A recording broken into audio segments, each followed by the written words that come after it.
शहर के सबसे व्यस्त पार्क के कोने में एक पुरानी लकड़ी की बेंच थी। शाम का धुंधलका गहरा था। उसी बेंच पर 75 वर्षीय दीनानाथ जी बैठे थे। उनके पास एक छोटा सा सूती झोला था और आंखों में एक अजीब सी चमक, जैसे किसी बड़े उत्सव का इंतजार हो। कुछ ही देर पहले उनका इकलौता बेटा समीर उन्हें वहाँ छोड़कर गया था। उसने कहा था, बाबूजी आप यहीं बैठिए, पास ही के मॉल से मुझे कुछ सामान लेना है, फिर हम नए घर चलेंगे। जैसे जैसे समय बीतता गया, दीनानाथ जी की यादें पुरानी रील की तरह घूमने लगी। वह दिन जब समीर ने पहली बार चलना सीखा था और गिरते ही दीनानाथ जी की उंगली थाम ली थी। वह रातें जब समीर की पढ़ाई के लिए दीनानाथ जी ने अपनी नींद कुर्बान कर दी थी, और वह पल जब समीर ने शहर में बड़ी नौकरी मिलने के बाद कहा था, अब आप आराम करेंगे। रात के 8 बज चुके थे। पार्क खाली होने लगा था। गार्ड ने आकर पूछा, बाबा घर नहीं जाना? दीनानाथ जी ने मुस्कुराकर कहा, बेटा आने वाला है, बस थोड़ा काम है उसे। 9 बज गए हैं, 10 बज गए। पार्क की लाइटें डिम कर दी गईं। दीनानाथ जी की उम्मीद अब धीरे धीरे डर में बदल रही थी। उन्होंने झोले में हाथ डाला तो उन्हें एक लिफाफा मिला। कांपते हाथों से उन्होंने उसे खोला। अंदर समीर का लिखा एक छोटा सा नोट था। बाबूजी मुझे माफ़ कर दीजिएगा, शहर में ज़िंदगी बहुत महंगी और तेज है। छोटे से फ्लैट में आपकी बीमारियों और पुरानी आदतों के लिए जगह नहीं बन पा रही थी। इस लिफाफे में कुछ पैसे और वृद्ध आश्रम का पता है, जो यहाँ से 2 गली छोड़कर है। आप वहाँ सुरक्षित रहेंगे। बूढ़ी आँखों से एक आंसू टपका और उस कागज़ की स्याही को धुंधला कर गया। दीनानाथ जी ने आसमान की ओर देखा।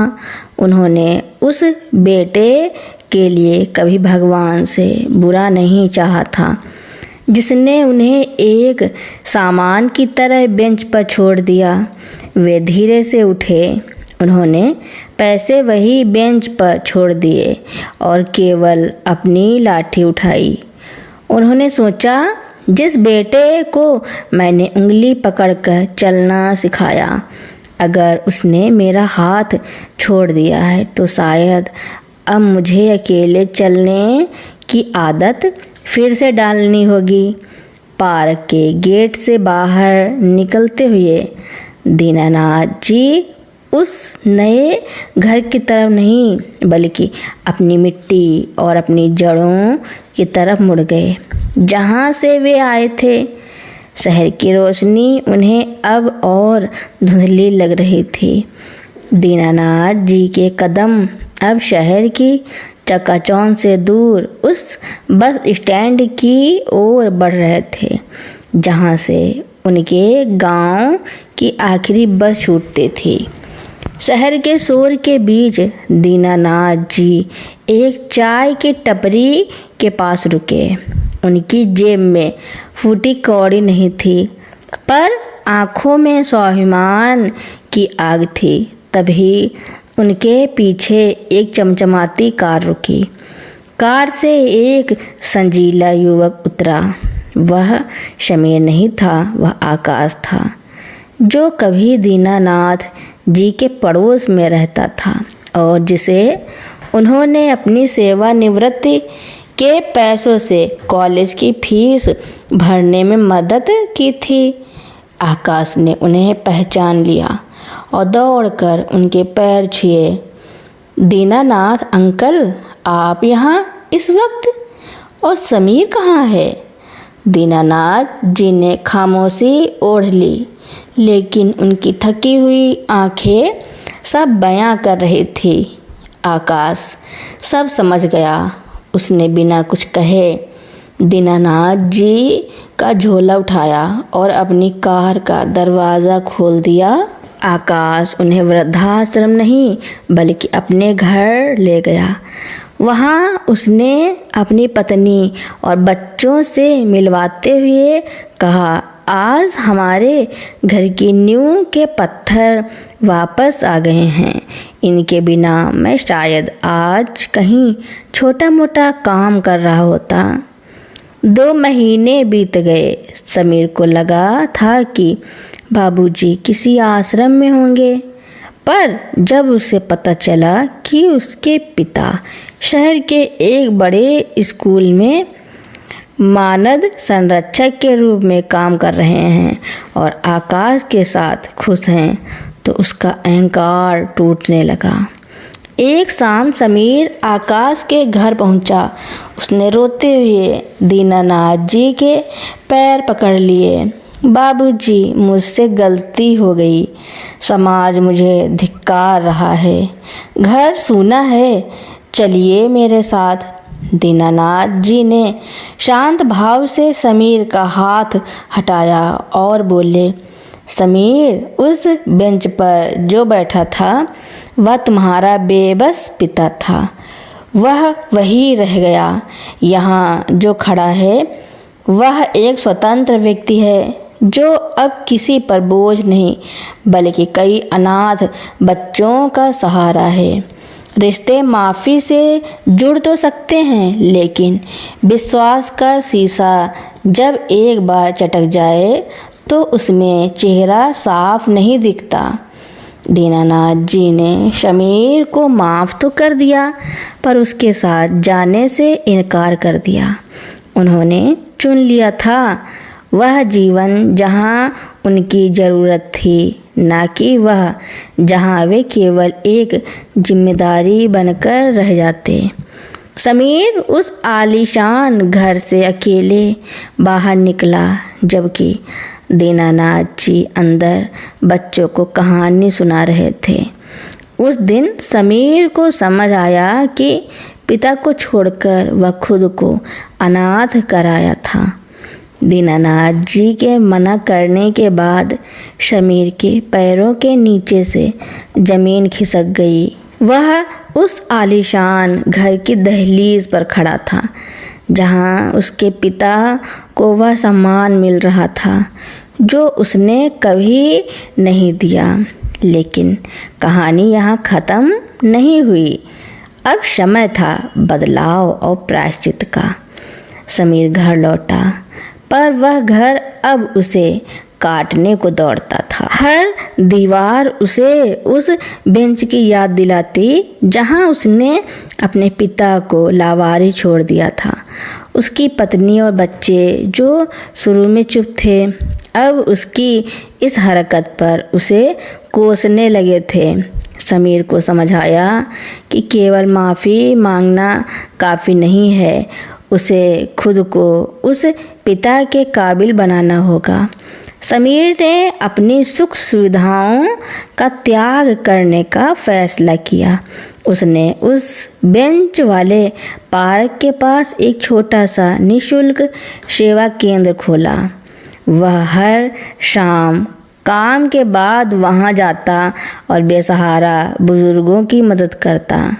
उसने अपनी कमाई का एक बड़ा हिस्सा वृद्ध आश्रमों में दान करना शुरू कर दिया। करीब 1 साल बाद दीनानाथ जी को समीर के इस बदलाव की खबर मिली। वे चुपचाप एक शाम उस पार्क में आए जहां उन्हें छोड़ा गया था। उन्होंने देखा कि समीर एक वृद्ध व्यक्ति के फटे हुए जूते सिलने में मदद कर रहा था और उनके लिए दवाइयों का इंतजाम कर रहा था। समीर के चेहरे पर अब वह अहंकार नहीं बल्कि सेवा का सुकून था। दीनानाथ जी धीरे से उसके पीछे जाकर खड़े हो गए। समीर ने जैसे ही मुड़कर देखा वह सन्न रह गया। समीर ने कुछ नहीं कहा, बस अपनी आंखें नीची कर ली।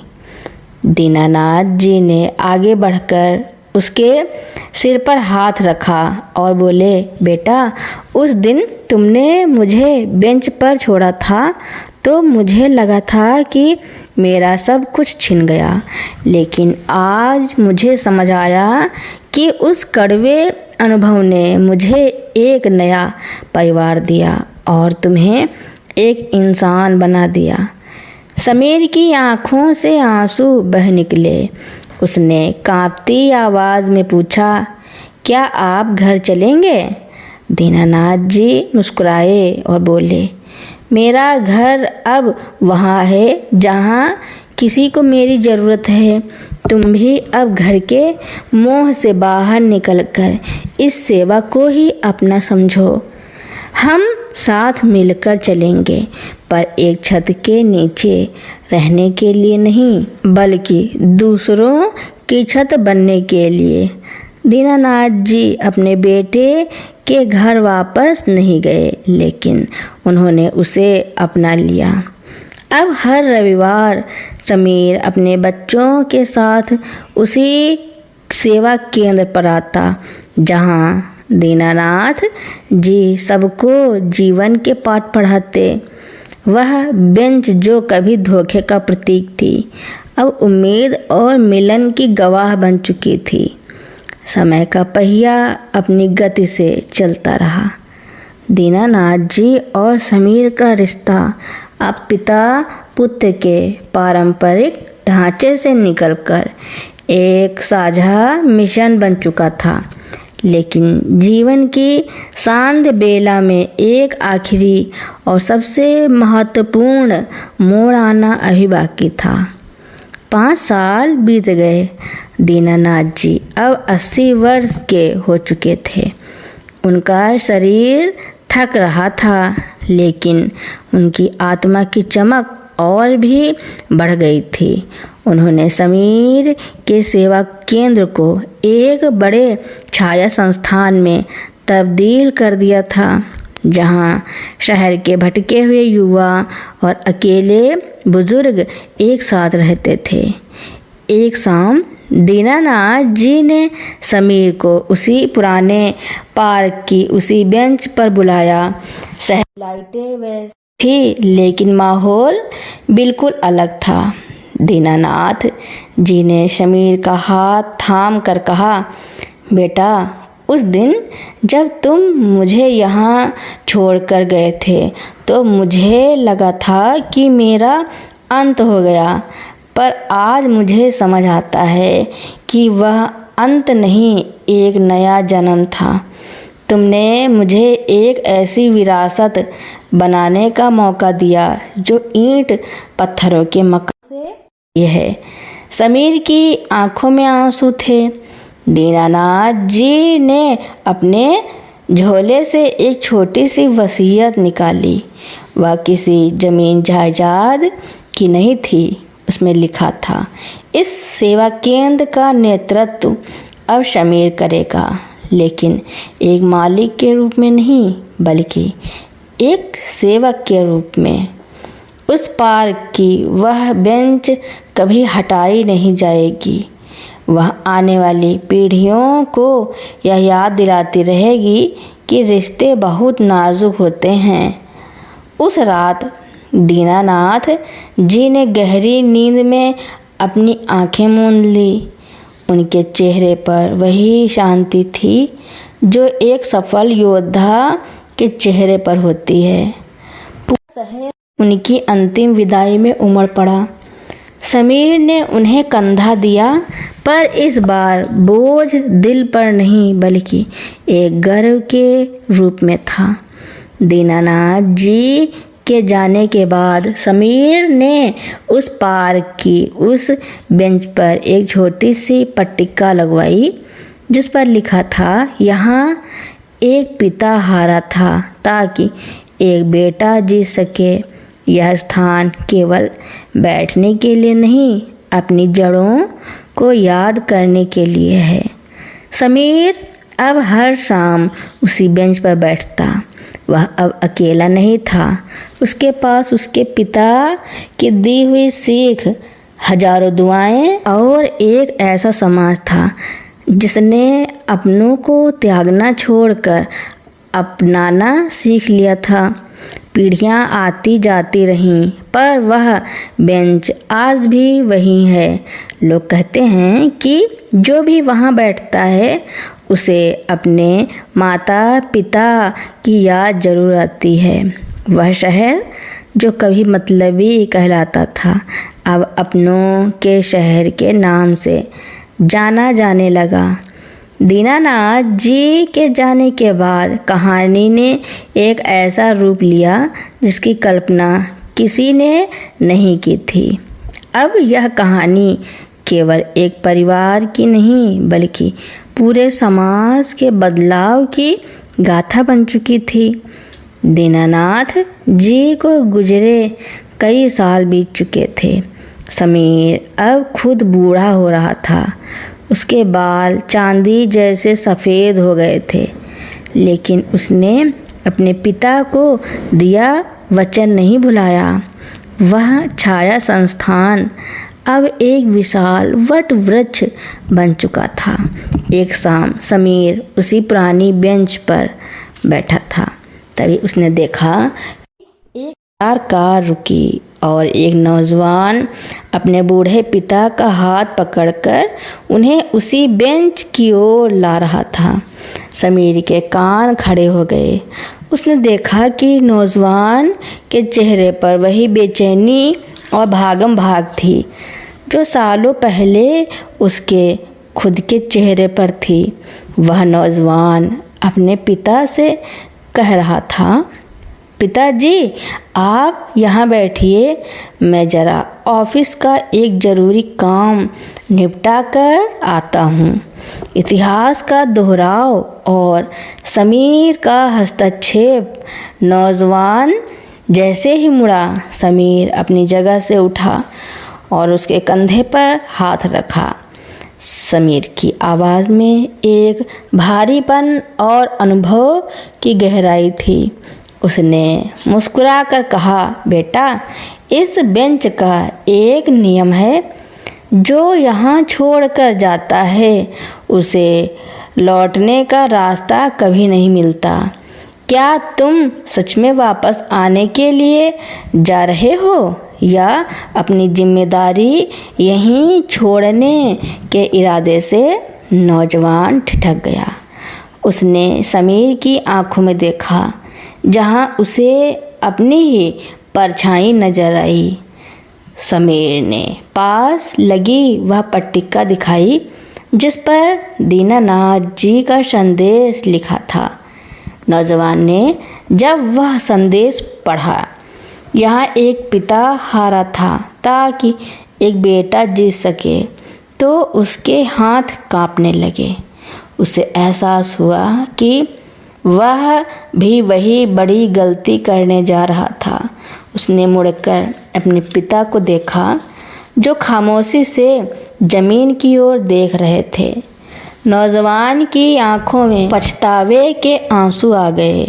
उसने झपटकर अपने पिता के पैर पकड़ लिए और रोते हुए कहा, मुझे माफ़ कर दीजिए पिताजी, मैं भटक गया था। चलिए घर चलते हैं। समीर ने उन्हें जाते हुए देखा और लंबी सांस ली। उसे लगा जैसे आज उसके पिता की आत्मा को पूर्ण तृप्ति मिली हो। उसने महसूस किया कि दीनानाथ जी उस बेंच से कभी गए ही नहीं थे। वे तो उस हर इंसान के विवेक में जीवित थे जो अपनों को छोड़ने की गलती करने वाला होता था। शहर की वह पुरानी बेंच अब कोई साधारण लकड़ी का ढांचा नहीं थी। वह एक जीवित तीर्थ बन गई थी। लोग वहाँ अपने बुजुर्गों को छोड़ने नहीं बल्कि उनके साथ वक्त बिताने और रिश्तों की अहमियत समझने आने लगे। दीनानाथ जी की कहानी ने सिखा दिया कि त्याग कभी व्यर्थ नहीं जाता। यदि एक पिता की हार एक बेटे को इंसान बना दे तो वह हार दुनिया की सबसे बड़ी जीत है। विवेक अब एक सफल शहरी योजनाकार बन चुका था। उसे शहर के उस पुराने हिस्से को पुनः विकसित करने की जिम्मेदारी मिली थी जहां वह ऐतिहासिक पार्क और वह पुरानी बेंच स्थित थी। आधुनिकता की दौड़ में उस बेंच को हटाकर वहां एक बहुमंजिला इमारत बनाना शहर की ज़रूरत मानी जा रही थी। जब निर्माण दल पार्क की ज़मीन नापने पहुंचा तो विवेक वहां नक्शा लेकर खड़ा था। बुलडोज़र तैयार थे। तभी शहर के कुछ पुराने बुजुर्ग जो कभी समीर के सेवा केंद्र से जुड़े थे वहां आकर शांति से उस बेंच के पास बैठ गए। विवेक ने आगे बढ़कर कहा, बाबा आप लोग हट जाइए, यहाँ एक बड़ा ग्लोबल सेंटर बनने जा रहा है जिससे हजारों युवाओं को रोजगार मिलेगा। यह पुरानी बेंच अब यहाँ शोभा नहीं देती। तभी एक बुजुर्ग ने विवेक को एक पुराना लिफाफा सौंपा। इसमें उसके पिता समीर की एक वसीयत और कुछ धुंधली तस्वीरें थी। विवेक ने जैसे ही वह लिफाफा खोला उसकी नज़र एक तस्वीर पर पड़ी। उसमें उसके दादा दीनानाथ जी उस बेंच पर बैठे उसे बचपन में अपनी गोद में खिला रहे थे। पीछे समीर ने लिखा था, विवेक तरक्की की सीढ़ियाँ चढ़ते हुए कभी उस पायदान को मत भूलना जहाँ से तुम्हारे दादा जी ने गिरकर भी हमें संभालना सिखाया था।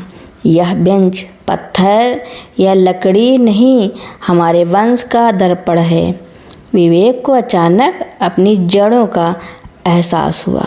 उसे याद आया कि उसके पिता समीर ने अपना पूरा जीवन उस एक गलती के प्रायश्चित में बिता दिया था जो उन्होंने इसी बेंच पर की थी। विवेक ने तुरंत काम रुकवा दिया। उसने अपनी टीम को आदेश दिया कि प्रोजेक्ट का डिज़ाइन बदल जाए। उसने उस ग्लोबल सेंटर के बीचों बीच एक विशाल ओपन एयर एट्रियम बनवाया जिसका केंद्र वही पुरानी बेंच थी। उसने उस जगह का नाम दीनानाथ स्मृति स्थल रखा। उसने वहाँ एक नियम बनाया कि हर नया कर्मचारी काम शुरू करने से पहले उस बेंच के पास जाकर यह संकल्प लेगा कि वह अपने काम में मानवीय मूल्यों को सबसे ऊपर रखेगा। विवेक अपने बेटे को लेकर उसी बेंच पर बैठता है। ठंडी हवा चल रही है और पार्क में फिर से वही शांति है। उसका बेटा पूछता है, पिताजी क्या यह बेंच बहुत कीमती है? विवेक मुस्कुराकर कहता है, बेटा यह दुनिया की सबसे कीमती जगह है क्योंकि यहाँ एक बार एक रिश्ता टूटा था ताकि फिर कभी कोई दूसरा रिश्ता न टूटे। सूरज की आखिरी किरणें उस बेंच पर चमक रही थी। दीनानाथ जी की कहानी अब विवेक के माध्यम से एक पत्थर की लकीर बन चुकी थी जिसे समय की कोई भी आंधी मिटा नहीं सकती थी।